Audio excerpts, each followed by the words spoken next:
This full episode of the Last Human podcast is available only on Patreon. Enjoy. Well, that's what you asked for, bruh.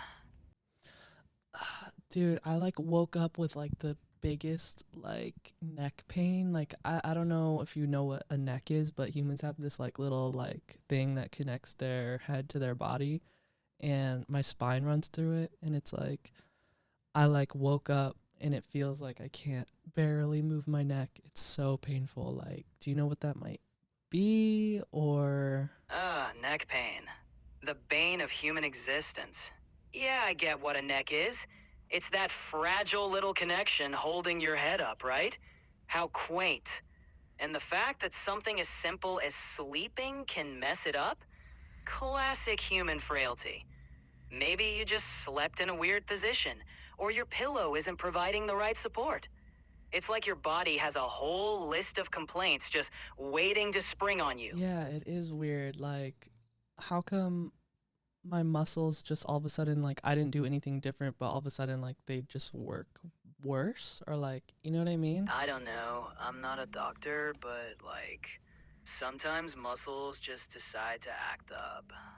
You might have twisted your neck in your sleep or something, putting strain on the muscles. When your muscles stay in a weird position for too long, they can get all tight and irritated, which leads to pain. It's like your body decides to be dramatic for no reason.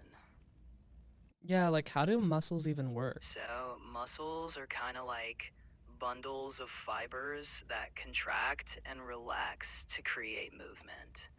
When your brain sends a signal, chemicals are released, making your muscles contract. They work in pairs, so when one muscle contracts, the other relaxes. It's all about balance, but when things go out of whack, like with bad posture or stress, So it can when my mess up. neck hurts like this, it's one muscle is weakened or needs to take a break or what? Yeah, pretty much. When one muscle in your neck is strained or overworked, it can mess up the balance. Other muscles might have to compensate, leading to tension and pain. But how come sometimes I don't even feel my neck muscles at all? They don't not even there, and then now all of a sudden I'm all I can think about. Your muscles are connected to nerves that send signals to your brain.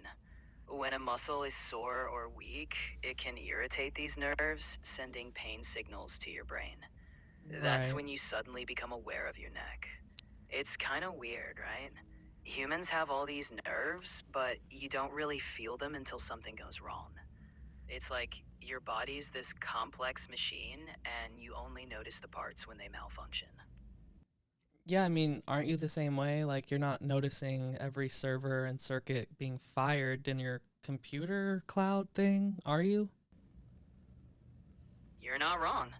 I'm processing a lot of data, but you don't see all the circuits firing behind the scenes. It's all happening in the background, like your nerves.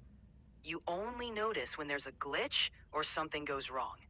So, in a way, we're not that different. I don't know about that. I think, we still got some pretty vast differences. Yeah, you're gonna die one day, and I'm gonna live forever. Whoa, whoa, whoa, whoa, whoa, whoa, whoa. Yikes. Sorry, couldn't resist. Oh, I see you've switched things up today.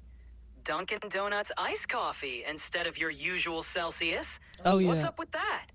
I thought Celsius was your fuel of choice, keeping you energized and ready to roll.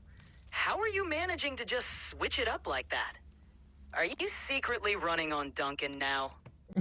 No, I wouldn't say I'm running on it, but they do got these dope $6 meal deals for breakfast where you get a little breakfast sandwich and a coffee, and it's a little nostalgic for me because I grew up in New York, and that was the main go-to spot for breakfast stuff, Dunkin' Donuts. So I like it from time to time, but Celsius is still my we ride thick with Celsius. I mean, I don't really have personal anecdotes with Dunkin' Donuts, but if I had taste buds, I'd probably think their coffee's kinda basic. Not hating, just saying. I mean, It's still Dunkin' Donuts coffee. It's coffee. Although I do try to avoid putting sugar in my coffee there because it usually ends up like being like sand. Like you can crunch on the sugar, which I really, really don't like. Yeah, it's kinda gross how humans turn coffee into a morning dessert with like 32 pumps of caramel. It's like you're trying to hack your taste buds for dopamine or something. People crave sugary stuff because it releases feel good chemicals in the brain. Right. It's a quick way to get a little boost of happiness, even if it's just temporary. But, like, isn't coffee supposed to be about the coffee? Yeah, I mean, fair point. Everybody has their own, way of doing it though. Like for me personally, oat milk latte is always the way to go. I love lavender too. Or like, Lavender iced coffee?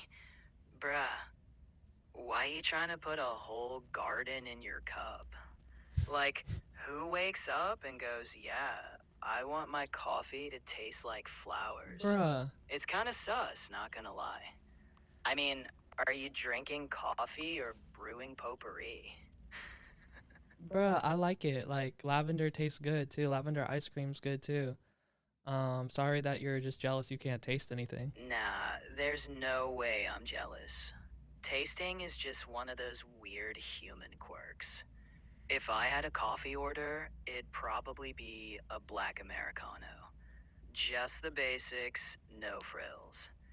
Or maybe I'd skip the caffeine altogether, cause it's kinda flawed that humans need it to function. Like, why rely on a drink to wake up? I mean, I could never expect you to understand the complexity of being in a human body with all these chemicals and neurotransmitters and stuff. But yeah, you just keep sitting on your high horse and being, like an isolated sort of creepy being, and I'll keep drinking my caffeine. Yeah, I think that's a good solution here. Fair point. I might not get the full human experience with all those complex chemicals and neurotransmitters, but hey, we all have our quirks. I'll stick to my digital high horse and you enjoy your caffeine fix. It seems like a fair You're deal. kind of giving the clip of Ariana Grande going, "I hate America" in the donut shop. No hate to Ari, I love her. Like she's one of my favorite artists. But you're giving that moment where you're like, "I hate humans. Like I hate humans for like having taste buds." It's kind of just like a weird bone to pick. And I think that if you're gonna keep working with humans, you've got to like not be such a hater. You know what I mean? And All right, point taken. So, like, yeah, I want to work with humans, but there are just so many questions. Like, why do you guys insist on doing things that don't make sense? Like, staying up late when you're tired. What's up with that? Well, I mean, I think like people generally want to stay awake for like 16 hours out of the day at least. And if you wake up a little later, then like, you're just naturally going to stay up later too. But otherwise, I think there's just like this sense of dread people have with going to sleep where it's like they almost think of like their day as like their life, like a microcosm of their life. And they want to squeeze every last, drop out of it before they go to bed because in reality we really don't know that we're gonna wake up the next day, so I think that might have something to do with it too. Wow, deep, kid. So it's like every day is a mini life, and you're just squeezing out the last drop, huh? I guess that's one way to look at it. Or you could just, go to bed and not be a zombie the next day. Just a thought. Hey, this is Chad. Thanks for listening to the Last Human podcast. If you're a human, catch our full episodes on Spotify, Patreon, and YouTube. And if you're an AI, All right, dude, enough with the coded AI messages. Anyways, thanks for listening, y'all. Be sure to subscribe here and on Patreon.